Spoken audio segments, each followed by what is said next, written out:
December 21. ఎలా దేవుడు మీ ద్వారా పనిచేయగలడన్న విషయం. మిమ్మల్ని రక్షించి పాపమనే శ్మశానం నుండి బయటకు తెచ్చిన పునరుత్థాన శక్తే మీరు క్రీస్తు కొరకు జీవించి ఆయనను మహిమపరచడానికి అనుదినం మీకు సహాయం చేయగలదు. తనకే గొప్ప వ్యయంతో దేవుడు మన కొరకు సిలువలో కార్యం చేశాడు.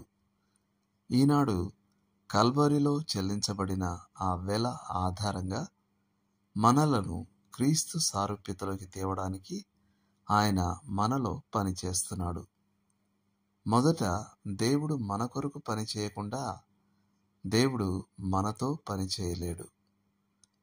మరి మనం ఆయన కుమారునిలో నమ్మకం ఉంచాం. అలాగే ఆయన మనలో పని చేస్తే తప్ప ఆయన మన ద్వారా పని చేయలేడు.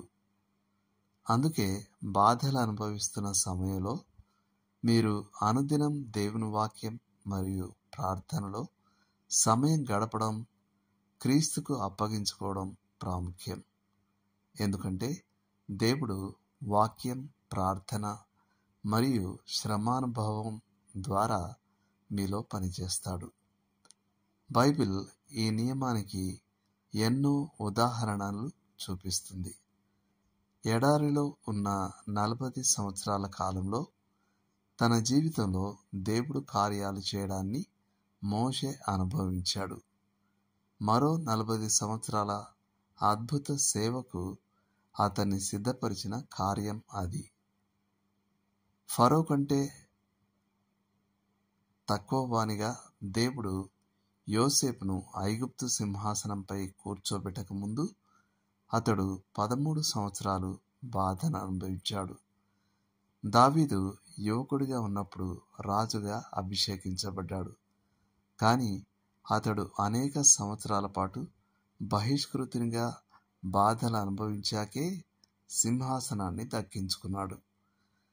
అపోస్తలుడైన పౌలు కూడా మారు మనస్సు పొందాక 3 సంవత్సరాల పాటు నిస్సందేహంగా దేవుడు అతని సేవకై సిద్ధపరుస్తూ చేసిన లోతైన కార్యాన్ని అనుభవిస్తూ అరేబియాలో గడిపాడు. దేవుడు మన ద్వారా పనిచేయకముందు విధిగా మనలో పనిచేస్తాడు. నేటి వచనం: వాటి యందు మనము నడుచుకొనవలెనని దేవుడు ముందుగా సిద్ధపరిచిన సత్క్రియలు చేయుటకై మనము క్రీస్తు యేసునందు సృష్టింపబడిన పనివారమై ఆయన చేసిన పని అయి ఉన్నాము. ఇవి కూడా చదవండి. కొరింథీయులకు రాసిన 2వ పత్రిక 5వ అధ్యాయం 17 నుండి 21 వరకు, రోమీలకు రాసిన పత్రిక 8వ అధ్యాయం 29వ వచనం, ఫిలిప్పీయులకు రాసిన పత్రిక 2వ అధ్యాయం 13వ వచనం, హెబ్రీయులకు రాసిన పత్రిక 13వ అధ్యాయం 20 నుండి 21 వరకు, తెస్సలోనికైలకు రాసిన మొదటి పత్రిక 2:13, ఎఫెసీయులకు రాసిన పత్రిక 3వ అధ్యాయం 20 నుండి 21 వరకు. చేయాల్సిన పని: దేవుని వాక్యాన్ని చదివి ధ్యానించి దాని చేత పోషించబడడానికి సమయం తీసుకుంటామని దేవుని ఎదుట నిశ్చయించుకోండి. మీరు ఆయనకు ప్రార్థిస్తున్నప్పుడు మీరు ఆయనకు చెందిన వారైనందుకు దేవునికి కృతజ్ఞతలు చెల్లించండి.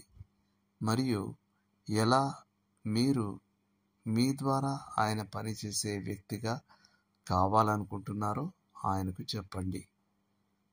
దేవుడు మిమ్మల్ని దీవించును గాక. ఆమేన్.